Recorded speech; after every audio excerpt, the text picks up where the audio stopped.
Big dreams, but zero motivation? You're not alone. In this episode of Earworm English, we'll reveal why ambition and laziness often go hand in hand, and more importantly, how to break the cycle.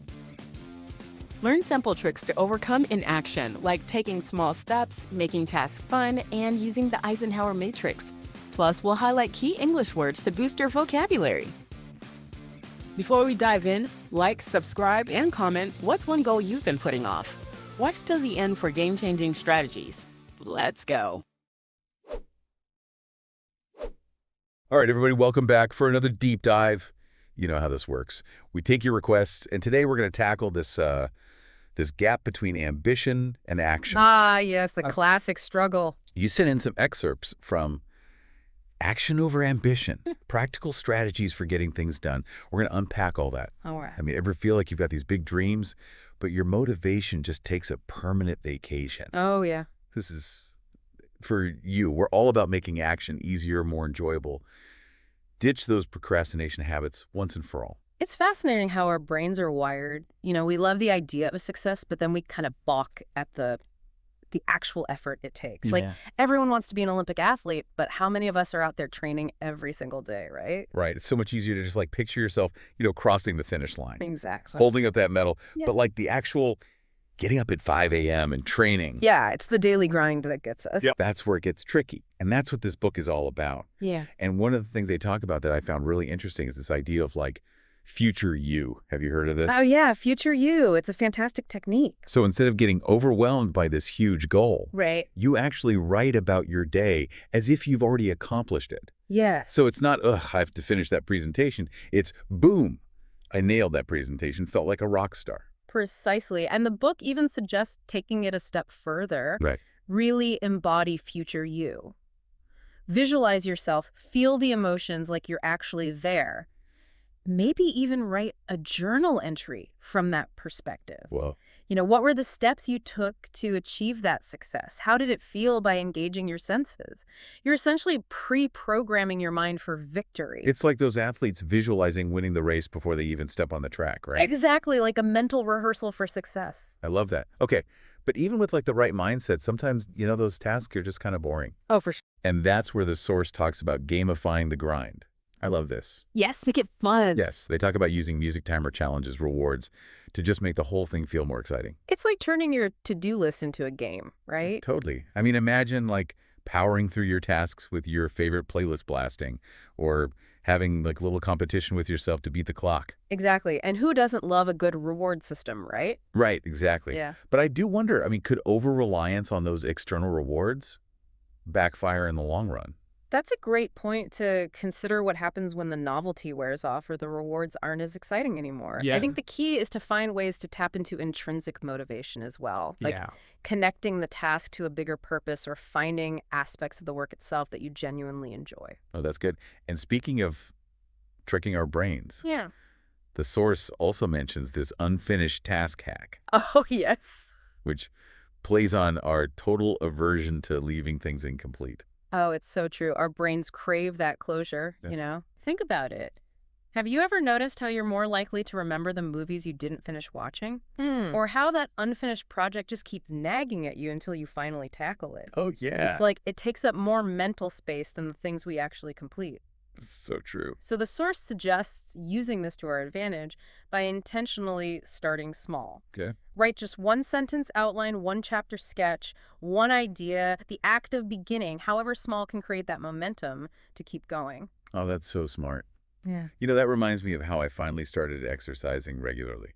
Instead of aiming for an hour-long workout, I would just tell myself, just do 5 minutes. Let's start. And you know what? Once I got going, I often ended up doing way more. Exactly. That initial hurdle is often the hardest part. Welcome back to our vocabulary segment.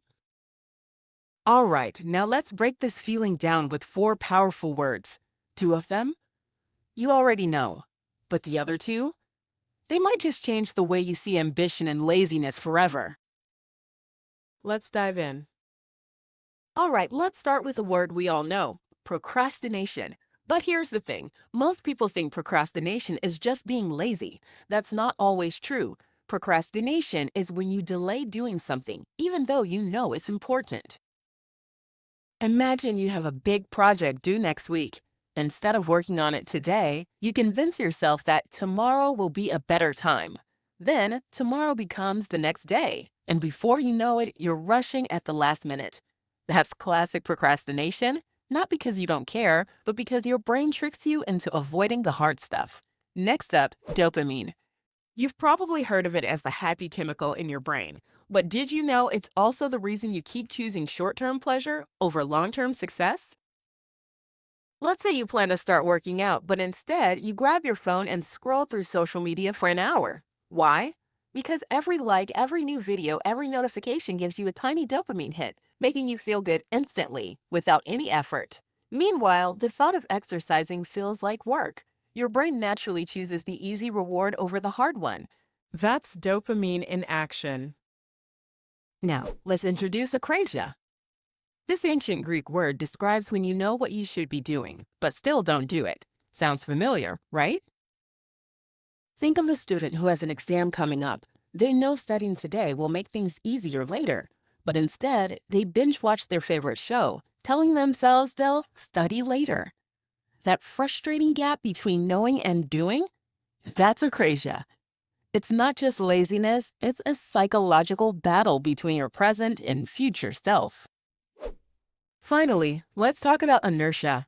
In physics, inertia is the tendency of an object to stay in motion or stay at rest unless something forces it to change. But guess what?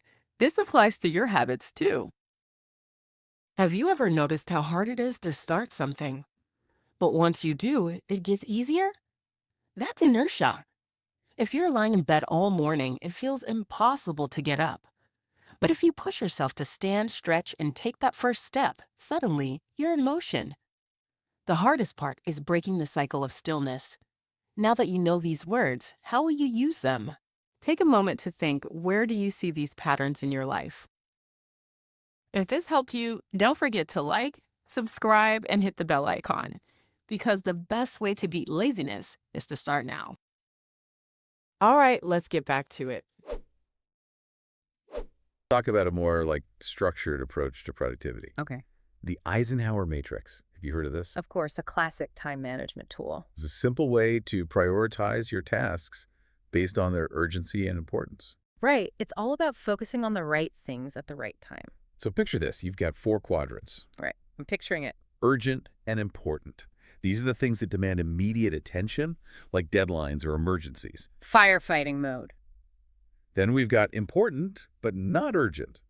These contribute to your long-term goals, like learning a new skill, planning for the future. The strategic stuff. Exactly. Then there are urgent but not important things that feel pressing, but don't really move the needle on your goals. The time wasters. Like those endless email chains or unnecessary meetings. Yes. And finally, neither urgent nor important. These are things you can safely delegate or eliminate altogether. Get rid of them. By mapping out your tasks this way, you gain so much clarity on what deserves your focus and energy. It helps you make conscious choices about what to tackle first and what to let go of. Totally. And sometimes, the biggest obstacle isn't the task itself. It's our own fear of failure, that perfectionism that whispers, what if it's not good enough? Oh yeah, perfectionism can be paralyzing. But the source encourages us to embrace imperfection, Yes. to try things we're bad at just for the pure joy of it. It's a powerful reminder that growth often happens outside of our comfort zones. You know what? That's so true. Yeah. I used to be terrified of public speaking. My heart would race, palms would sweat, I'd stumble over my words. Oh, I know that feeling. But I decided to face my fear. I joined a Toastmasters group. That's brave. Were my first few speeches amazing? Definitely not. But each time I got up there, I learned something new and slowly chipped away at that fear. That's awesome, and it's a perfect example of how embracing imperfection can lead to growth. So what have we learned from this deep dive? Overcoming laziness isn't about becoming this superhuman productivity machine.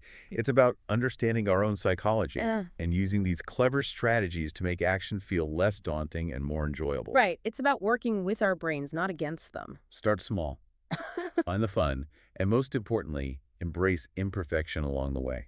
And as you embark on your own journey of action, here's a final thought to ponder. If you could magically adopt one habit from your ideal future self, what would it be and how would it transform your life? Keep that question in mind as you navigate that path from ambition to action. Ooh, that's a good one. All right, everybody, until next time, keep diving deep. And keep taking action. See ya.